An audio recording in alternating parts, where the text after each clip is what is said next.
आने वाले 1 से 1.5 साल में सेंसेक्स की वैल्यू पहुंचने वाली है 80,000 और निफ्टी की वैल्यू पहुंचने वाली है 25,000। करंटली सेंसेक्स की वैल्यू है 56,000 के पास और निफ्टी की वैल्यू है 16,700 रुपीज के आसपास। क्या आपको लगता है कि सेंसेक्स और निफ्टी 80,000 और 25,000 के लेवल को क्रॉस कर सकते हैं आने वाले 1 या 1.5 साल में? अब यहाँ पर मुझसे ज्यादातर लोग कहेंगे कि सेंसेक्स की वैल्यू इतनी ज्यादा नहीं पहुंच सकती, निफ्टी इतना ज्यादा नहीं पहुंच सकता। लेकिन मॉर्गन स्टैनली की एक रिसर्च रिपोर्ट का कहना है कि आने वाले 1 से 1.5 साल में सेंसेक्स की वैल्यू 80,000 तक जा सकती है। और तो और यहाँ पर एक वैल्यूएशन ऐसी भी है जिसकी वजह से ये कहा जा सकता है कि निफ्टी की वैल्यू जो है वो 25 to 30,000 के आसपास जाएगी। तो सेंसेक्स और निफ्टी के 80,000 और 25,000 के पॉइंट को क्रॉस करने के पीछे के रीजन क्या है, क्या क्या पैरामीटर्स हो सकते हैं, और इसी के साथ साथ अगर सेंसेक्स और निफ्टी 80,000 और 25,000 के लेवल को क्रॉस करता है तो क्या होगा, हर एक चीज के बारे में डिस्कस करने वाले हैं आज की इस वीडियो में। तो हमेशा की तरह आज का जो वीडियो है ये बहुत ही ज्यादा इंपॉर्टेंट है। तो इस वीडियो में आगे बढ़ने से पहले अगर आप इस चैनल पर नए हो तो इस चैनल को सब्सक्राइब करो और इस वीडियो को लाइक करो। सबसे पहले ये समझते हैं कि आखिर मॉर्गन स्टैनली की रिसर्च रिपोर्ट ने ये क्यों कहा कि सेंसेक्स की वैल्यू 80,000 होगी आने वाले 1 से 1.5 साल में। अगर हम लोग गवर्नमेंट ऑफ इंडिया के एक्सपेंडिचर्स को ऑब्जर्व करेंगे तो यहाँ पर गवर्नमेंट ऑफ इंडिया जो है वो फार्मा सेक्टर पर खर्च कर रही है,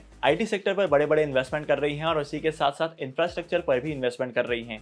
इंडिया में इंफ्रास्ट्रक्चर के सेक्टर में बहुत सारी चीजें डेवलप हो रही हैं, रोड बन रहे हैं, बड़ी बड़ी बिल्डिंग्स बन रही है, मेमोरियल हॉल बन रहे हैं। और इसी के साथ साथ अगर फार्मा सेक्टर की बात करो तो फार्मा सेक्टर में भी गवर्नमेंट ऑफ इंडिया जो है वो बहुत सारे कंसेशन दे रही है एमएसएमई को, और इसी के साथ साथ फार्मा के प्रोडक्ट को एक्सपोर्ट करने में भी बढ़ावा दिया जा रहा है। अगर इंडिया का एक्सपोर्ट बढ़ता है तो यहाँ पर इंडिया के पास फॉरेन एक्सचेंज रिजर्व्स आएंगे, फॉरेन करेंसीज आएगी, और तो और जितना ज्यादा फॉरेन करेंसीज इंडिया के पास आएगी उतनी ही ज्यादा इंडिया की ग्रोथ होगी। क्योंकि अगर इंडिया को रैपिडली ग्रो करना है तो यहाँ पर इंपोर्ट एक्सपोर्ट पर ध्यान देना बहुत जरूरी है। और सबसे इंपॉर्टेंट चीज अगर मैं आईटी सेक्टर की बात करूँ तो आईटी सेक्टर का सबसे ज्यादा रेवेन्यू जो है वो ग्लोबल मार्केट से आता है। इंडिया की आईटी कंपनीज का कोलैबोरेशन बहुत सारे फॉरेन कंट्रीज के साथ है और यहाँ पर बहुत सारे क्लाइंट होने की वजह से फॉरेन रेवेन्यू जनरेट करता है। और स्पेसिफिक स्टैटिस्टिक्स की बात की जाए तो इंडिया का 43% ऑफ फॉरेन रिजर्व जो है वो आईटी सेक्टर के रेवेन्यू की वजह से आता है। चलो ये तो ग्लोबल की बात थी कि इंडिया एक्सपोर्ट करेगा इतनी सारी चीजों को और फॉरेन रिजर्व फॉरेन रेवेन्यूज कमाएगा। अगर मैं इंडिया के अंदर की बात करूँ तो इंडिया में भी बहुत सारे कोलैबोरेशंस हो रहे हैं। इंडिया में सबसे ज्यादा सोलर पावर का सेक्टर आगे जा रहा है और इसी के साथ साथ यहाँ पर इलेक्ट्रॉनिक व्हीकल्स का सेगमेंट भी बूम कर रहा है। गवर्नमेंट ऑफ इंडिया का ज्यादा से ज्यादा फोकस ये है कि इंडिया में ज्यादा से ज्यादा लोग इलेक्ट्रॉनिक व्हीकल्स का इस्तेमाल करें, क्योंकि इलेक्ट्रॉनिक व्हीकल्स का इस्तेमाल करने से पॉल्यूशन कम होता है। और तो और पेट्रोल और डीजल की जो प्राइसेस बढ़ रही है इसके पीछे का मेन रीजन ही यही है, क्योंकि इंडिया में बहुत सारे लोग इलेक्ट्रॉनिक व्हीकल्स को यूज नहीं कर रहे हैं अभी भी, क्योंकि इंडिया में बहुत सारे लोग पेट्रोल से चलने वाले व्हीकल्स का इस्तेमाल कर रहे हैं, डीजल से चलने वाले व्हीकल्स का इस्तेमाल कर रहे हैं। इंडिया में करंटली सारे के सारे व्हीकल में BS6 का इंजन लग चुका है, लेकिन से इंडिया में पॉल्यूशन का लेवल तो थोड़ा सा कम हो गया है, लेकिन पेट्रोल और डीजल की डिमांड बढ़ चुकी है। और जितनी ज्यादा डिमांड बढ़ेगी पेट्रोल और डीजल की, जितना ज्यादा इस्तेमाल बढ़ेगा उतना ज्यादा पेट्रोल और डीजल का कॉस्ट बढ़ेगा। तो बेसिकली गवर्नमेंट ऑफ इंडिया का फोकस यही है कि इलेक्ट्रॉनिक व्हीकल्स का इस्तेमाल करके इस कॉस्ट को कम किया जाए। क्योंकि क्या होता है कि जितना ज्यादा हम लोग ऑयल के प्रोडक्ट को इंपोर्ट करते हैं, मतलब ऑयल या क्रूड ऑयल को इंपोर्ट करते हैं, तो कंट्री की जो ग्रोथ है वो थोड़ी सी स्लो डाउन हो जाती है। लेकिन अगर आप करंटली स्टॉक मार्केट को ऑब्जर्व करेंगे तो यहाँ पर स्टॉक मार्केट में बहुत सारी कंपनीज के शेयर्स में राइज देखने को मिला है। एग्जाम्पल के तौर पर हम लोग बात कर सकते हैं फार्मा सेक्टर की, आईटी सेक्टर की, ऑटो सेक्टर की और इसी के साथ साथ बैंकिंग के सेक्टर की। इन 4 से 5 सेक्टर के शेयर्स में ग्रोथ आना शुरू हो चुकी है और यहाँ पर अच्छे रिटर्न्स देखने को मिल रहे हैं। तो गवर्नमेंट ऑफ इंडिया कंट्री की ग्रोथ के लिए इतना ज्यादा एक्सपेंडिचर कर रही है, एक्सपेंडिचर नहीं कैपिटल एक्सपेंडिचर। अगर आपको कैपिटल एक्सपेंडिचर के बारे में पता नहीं है तो कैपिटल एक्सपेंडिचर एक तरीके का एक्सपेंडिचर है, एक तरीके का ऐसा खर्चा है जो फ्यूचर के लिए खर्च किया जाता है। ये एक एक्सपेंस नहीं है, कोई किसी तरीके का खर्चा नहीं है, बट एक इन्वेस्टमेंट है।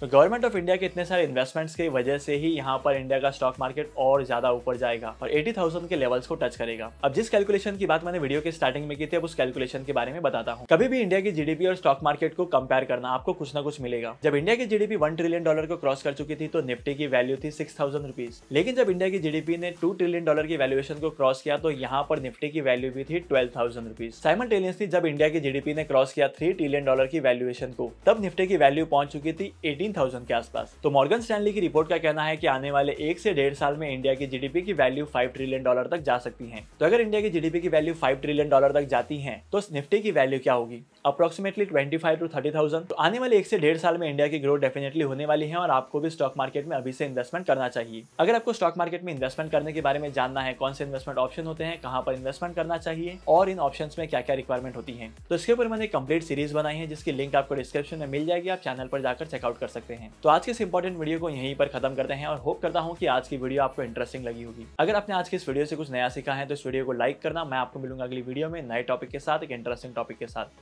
तब तक के लिए signing off, happy investing and goodbye, see you.